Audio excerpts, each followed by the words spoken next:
আমি তো এই একদিনে যাবে তাতে ঈদের ব্যবসায়ী মনে হয়ে গেছে। আমরা অরিজিনালটা পাই নাই, ওইটা যদি $30 হইতো আমরা নিতাম, আমরা পাই নাই।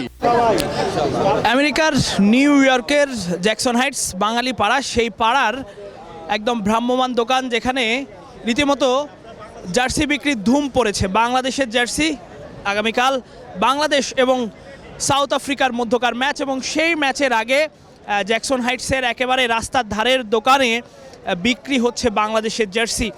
এবং যারা আগামীকাল খেলা দেখতে যাবেন তারা সকলেই রীতিমতো হুমড়ি খেয়ে জার্সি কিনছেন, আপনারা নিশ্চয়ই দেখতেই পাচ্ছেন এখানটায়।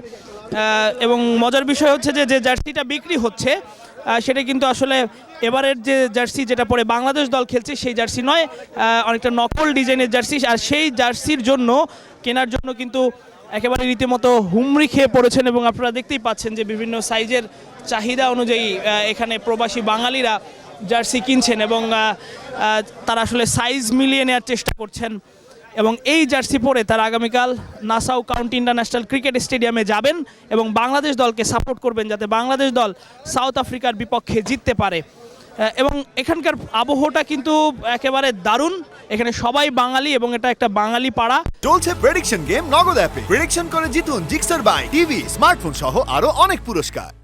আপনারা দেখতেই পাচ্ছেন যে জার্সি পরে দেখে নিচ্ছেন আসলে সাইজটা কেমন হয় সেটা কিন্তু দেখে নেওয়ার চেষ্টা করছেন। এবং তারা সকলেই কিন্তু 10 তারিখের যে ম্যাচ বাংলাদেশ এবং সাউথ আফ্রিকার সেই ম্যাচে আসলে দর্শক হিসেবে যাবেন। অনেক কষ্টে টিকিট ম্যানেজ করেছেন, এখন একটা জার্সি ম্যানেজ করছেন, কারণ নিউ ইয়র্কে আসলে জার্সি পাওয়াটা অনেক বেশি কঠিন, যে কারণে তারা আসলে এই নকল ডিজাইন হলেও জার্সিটা কিন্তু কিনছেন। আমরা একটু তাদের সঙ্গে কথা বলবো, তারা আসলে কি ভাবছেন। আপনারা নিশ্চয়ই দেখতে পাচ্ছেন যে কি পরিমাণ ভিড় এই জায়গাটায়, প্রচুর ভিড়, প্রচুর বাঙালি এসেছেন, তারা আসলে যে যার মতো করে বেছে নিচ্ছেন। এবং এখানে রীতিমতো আমি যদি একটু জায়গাটা দেখাই, যে রীতিমতো এই জায়গাটায় অনেকটা ভিড় জমে গেছে এখানটায়, একেবারেই রাস্তার দোকান, রাস্তার ধারের সেই দোকানেই কিন্তু জার্সি বিক্রির ধুম লেগেছে বাঙালিদের মধ্যে। তারা এই জার্সি পরেই বাংলাদেশ দলকে সাপোর্ট জানাতে চায়। আমরা একটু কথা বলতে চাই তাদের সঙ্গে।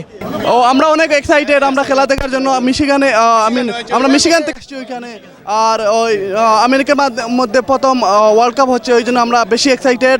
আর আমরা অনেক মানুষ আসছে মিশিগান থেকে আমার জানার মতে। আমরা নতুনটা পাচ্ছি না, নতুনটা অনেক ট্রাই করছিলাম, সময় শর্ট থাকার জন্য আমরা কালেক্ট করতে পারি নাই, ওই জন্য আমরা ওই জার্সি নিয়েই হ্যাপি আছি। $15 করে নিছে পার পিস। হ্যাঁ, আমরা অরিজিনালটা পাই নাই, ওইটা যদি $30 হইতো আমরা নিতাম, আমরা পাই নাই। আমরা তো জয়ের জন্যই যাব, আমরা তো লাস্ট গেম আমরা অনেক ভালো, যদিও ভালো হয়েছে না তারপরও আমরা জিতছি, ওই জন্য ওই ম্যাচটা জেতার জন্যই আমরা আশা করব। তো হৃদয় তো আছেই, আর বোলাররা অনেক ভালো পারফর্ম করবে, বিশেষ করে ফিজ, তারপর তাসকিন, ওদের উপর প্রত্যাশাটা বেশি। বাংলাদেশ বাংলাদেশ না, আমরা আলহামদুলিল্লাহ আপনাদের দোয়ায় এবার ঈদের ব্যবসা কি করব, খেলা নিয়ে ব্যস্ত আছি। আমি তো এই একদিনে যাবে তাতে ঈদের ব্যবসায়ী মনে হয়ে গেছে। 5000 পিস, 5000, 5000 আমার বাঙালি ইনশাআল্লাহ। এবার আসল ডিজাইনটা আনছিলাম, বেচা হয়ে গেছে। তারপরে এই জার্সিটা হ্যাঁ চায়না থেকে কিছু করার নাই, এই টাইমে তো আমরা পাবো না, তাই